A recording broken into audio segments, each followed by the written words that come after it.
moje meno je Bianka a v dnešnom videu vám chcem povedať niečo o mojich tetovaniach, pretože už mám celkom dosť tetovaní, takže mám čo k tomu povedať. A aj o piercingoch, piercingy nosím od 14 a mám ešte aj tunely v ušiach. Tento je ešte maličký, tento je väčší, pretože ten mám od 14, potom som ho nehala zaraz, pretože som musela, moje mamine sa to absolútne nepáčilo. No a naspäť ich rozťahujem, takže vám mám čo k tomu povedať. Tu sa mi stali aj nejaké komplikácie.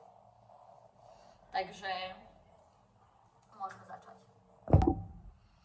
Takže začala by som tým, že moje úplne prvé tetovanie som mala, myslím si, že to bolo v čerstvých 19 a išla som na tohto tu hudbu. Tu je. Ináč väčšinu keriek mám od Samuela, potúčka. Ja som proste na tom extrémne zaťažená, že ak mám na tetovanie, tak som chcela jednoho z najlepších taterov, akých viem zohnať. Preto som aj čakala, ale kerky som chcela už asi od 16, ale proste som si povedala, že počkám. Takže ukážem vám tie tetovania. Ten rukám milujem. Tu mám na bruchu, úplne dole a ešte mám na zadku, nad zadkom, teda na krížoch a prsty. Takže, začala by som úplne mojou prvou kerkou a to je teda, kde ho máme, ten Buddha. Ja som tam prišla za samom s tým, že chcem proste, čo to bolo, Ganesha a chcela som sem, ale že v žiadnom prípade je tam hrozne veľa detailov, od pár rokov, že to bude zle a hlavne, že sa ruka mne začína od ramena. Takže mi vybral Budhu a milujem ho, stále je to moja obľúbená kerka. Všetky sú moje obľúbené. Pozrite, ak reálne to vyzerá. No, potom som hneď pokračovala s tetovaniami a išla som na toto tu vzadu. Úprimne, neviem čo to je, hej. Vybral to Samuel, jemu sa to páčilo a vyzerá to brutálne. Akože extrémne. Ďalej som išla na tieto kvety. To tiež nemám žiadny význam. Myslím, že ich poznáte. No a ďalej, na čo sa týka bolesti, to bolo v pohode. Najviac boleli prsty.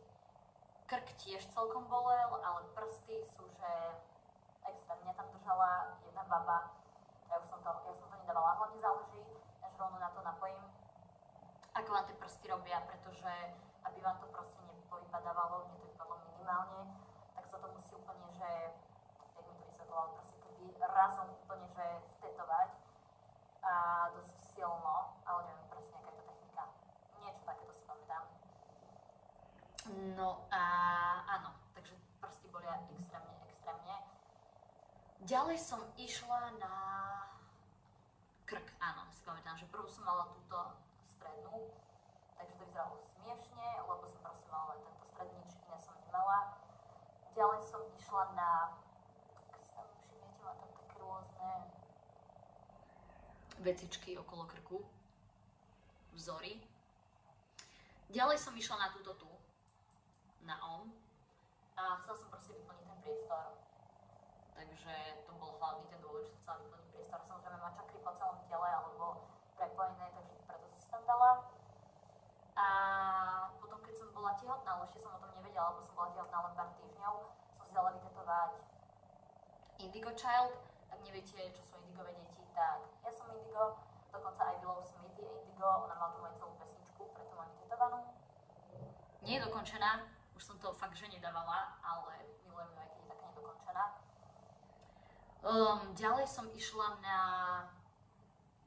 túto rúžu, alebo som najprv mala rúžu a potom som mala Willow, už si to úplne nepamätám, ale išla som potom na tú rúžu, lebo som si chcela vyplniť jednoducho krk.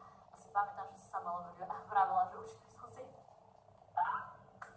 v žiadnom prípade nedala žiadnu rúžu, žiadny kvet a skončila som s tým na krku. A tiahne sa to až dozadu. Potom som išla na tie prsty, myslím si, že zadok a na kerku na krížoch, alebo som to nejak rozdelila, to je jedno, proste to boli také posledné kerky. A na prstoch mám napísané takto. Mám tam napísané vesmír po anglicky a úplne dokonalo to sadlo na tie prsty. A A je to tým, že som zasvetená do liečenia a viem channelingovať proste energiu cez kanál a ide mi cez ruky, takže viem liečiť rukami. Ďalej, čo mám na bruchu, to asi neuvidíte. Tam je Nasia v pozadí. Nasia, hi! Takže tu mám vytetované, že well. A je to kvôli tomu, že tam je čakra presne s týmto spojená, solar, a tiež nie je dokončená, lebo som to už nevedela vydržať. Takže fakt to brucho bolo extrém a to sa tam mala aj umrtvovák, ale to sa nedalo vydržať, ja to brucho mám extrém citlivé. Zadu na krížoch mám napísané vibrácia. Nič si s tým nespájate, je to jednoducho tým, že ja som s týmto všetkým extrémne prepojená, takže je to také, že musela som to mať to slovo, ale ak sa k týmto veciam venujete nejak hlbšie, tak by ste to chápali, že to je také veľmi kľúčové slovo, ktoré určite chcem mať na sebe. A ďalej mám po rusky napísané na zadku she's art, a akože ona je umenie. A to asi nemusím úplne opisovať. Malujem, som s umením spojená od malička, mám to z minulých životov, naše moje minulé životy si pamätám, o tom si povieme. Mám to kvôli tým minulým životom, aj kvôli tomu, že proste malujem od detstva, moja prababička malovala, moja mamina vie malovať, moja dvojička maluje, takže to máme úplne že v génoch. A potom mám ešte úplne, že dole na brúšku, úplne na spodnom brúšku female energy a tiež je to spojené s čakrou. Ináč, ak sa dávam vždy viac do boku, tak je to kvôli tomu, že ja som mala plastiku nosa a mi vždy nos išiel do tejto strany a túto stranou tváre som vždy mala radšej, takže až mám v hlave zafixované, že mne je lepšie byť trochu viac do boku, lebo ja som mala stavy z toho, že mi niekto uvidí to, že mám krivý nos a že mi ide do tejto strany, aj keď už ho mám fakt preplastikovaný. Ale proste ja sa už prirodzene automaticky točím do jednej strany, takže to ignorujte, ja to mám proste na tom, ten môj dôvod s tým nosom a že to mám ešte zafixované v hlave. Tí, ktorí máte plastiku nosa, tak asi viete, že ešte žijete niekoľko rokov potom, že ten nos ako keby vidíte, že je iný, ale stále ste v tom, že ten nos je stále ako keby rovnaký. Takže ak sa v kuse vytača do boku, je to presne kvôli tomu dôvodu. Kerky som vám opísala, má v pláne byť úplne že celá potetovaná, hlavne si chcem dať ďalšiu kerku tu, ale žijem v Dubaji, momentálne neplánujem ísť na Slovensko a ja sa nikomu inému než samovi proste nezverím. Túto kerku na bruchu a tento jeden znak mi tetovali iní ľudia, traja iní ľudia, ale proste to nebolo nič žiadna realistika, takže som bola taká, že to zvládnem. Áno, a môžeme ísť na tie piercingy. Čo sa týka nejakých čakier a takýchto spirituálnych vecí, tak to by som tu kecala asi ďalšiu hodinu, takže preto to tu nejdem úplne hovoriť do hĺbky, ale čo sa týka ešte toho hrdla, tak to je hrdlová čakra a je spojená s umením, s tým, že hovoríte pravdu, viete sa vyjadrovať a je to spojené aj s kreativitou, takže pre mňa toto je moja obľúbená. Všetky sú moje obľúbené, ale má proste pre mňa fakt dobrý krásny význam. Ináč niektorí, jak to nazvem, ľudia, ktorí sú naozaj silno prebudení a predstavme si naozaj tých, ktorí žijú v Himalajách, jednoducho ľudia v hábitoch, aby som vám proste to opísala na takom leveli, aby ste to pochopili. A opísala som to jednoducho, tak si predstavme týchto ľudí. A delia sa, dajme tomu, na dve skupiny. Jedna naozaj podporuje kerky a hovoria, že proste keď si dávate aj tetovať aj na tie miesta, aj tam, kam máte, alebo celkovo na telo, tak tam tú energiu vkladáte. A potom je skupina, ktorá to úplne že nepodporuje, ale samozrejme potom tam je tá skupina, ktorá jednoducho to veľmi podporuje a hovoria, že by sme si to práve že mali dávať tetovať. Takže toľko k tomu, taká malá zaujímavosť. A môžeme ísť teda na tie piercingy. OK. Môj prvý piercing som mala, zase sa vytačam do boku, zase to robím. Môj prvý piercing som mala v 14 rokoch a bol to septum na v pozadí. Tí, ktorí ma sledujete na TikToku, Instagrame, tak viete, že to je zvyčajne všade a všade ju počuť. Takže môj prvý piercing som mala septum a išla som tam s maminou a bolo to z toho dôvodu, že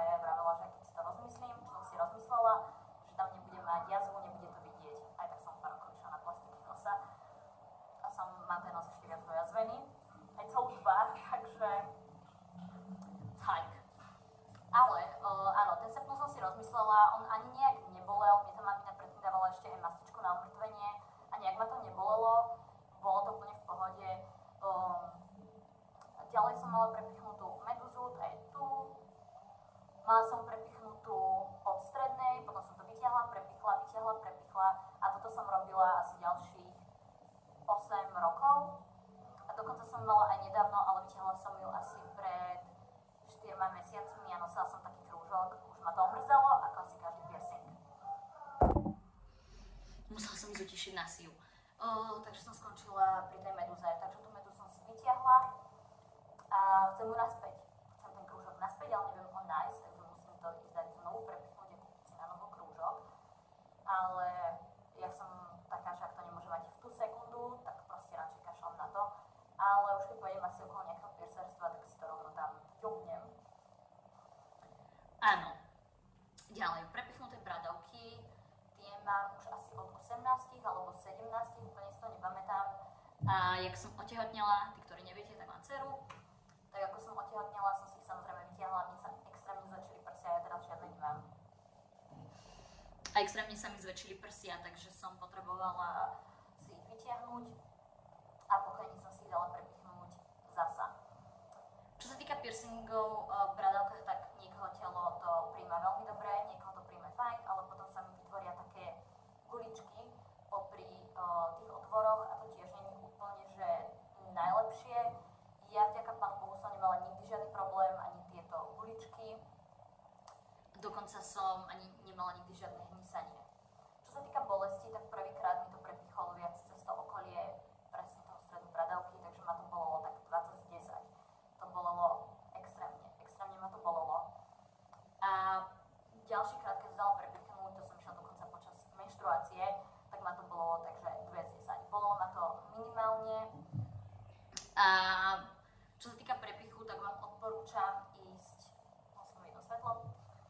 Čo sa týka ísť prepichu, tak vám odporúčam ísť hneď na obe bradavky, kvôli tomu, že jednoducho ten ďalší krát sa vám tam proste úplne nebude chcieť ísť a hlavne nie je to úplne najviac príjemné, takže to budete naťahovať a lepšie vyzerajú podľa mňa obidve prepichnuté, ale to už je samozrejme na vás. Takže odporúčam vám ísť na obe naraz a povedzte hlavne, nech vám to dá cez ten stred priamo. Bude vás to boleť menej, aspoň ja som to tak mala a povedala mi to aj tá piercerka, že preto ma to bolelo menej, lebo to išlo priamo cez ten stred. Tie bradavky si čistíte, proste áno, sú aj spreje, ale taká klasika sa s vodou, dať si to do pohára a tak zdať na prsia a máte to tam pár minút. Ja som nikdy problémy s piercingami nemala, ani zápaly, takže úplne k tomuto, ak máte zápaly, ja som toho názoru, že snažte sa to vyčistiť, ak vám to proste telo nepríjma, tak to vytiahnite. Čo sa týka ešte tunelov, tak som si natiahla toto ucho a som si ho trošku potrhala. A je také, že v žiadnom prípade nejdem o veľkosť nižšie a v žiadnom prípade to nevyťahujem. A čítala som išla na Google na nejaké fórum, že môžem si to tam aj nehať, ale musím to jednoducho čistiť a nezväčšovať ďalej, čo som samozrejme nezväčšovala, ani ma to nenapadlo, len som nechcela ísť o veľkosť nižšie, pretože tie tunely chcem mať aspoň nejak takto.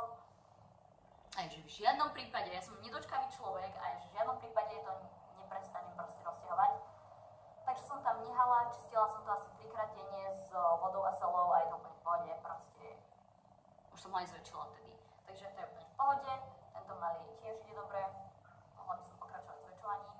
A to je asi tak všetko. Musím tie videá robiť naozaj rýchle, takže potom ak vás niečo zaujíma, tak mi dajte vedieť a môžem si bližšie rozobrať jednotlivé témy, ale chcela som zhrnúť tieto všetky 3 veci dohromady. Takže na ďalšom videu.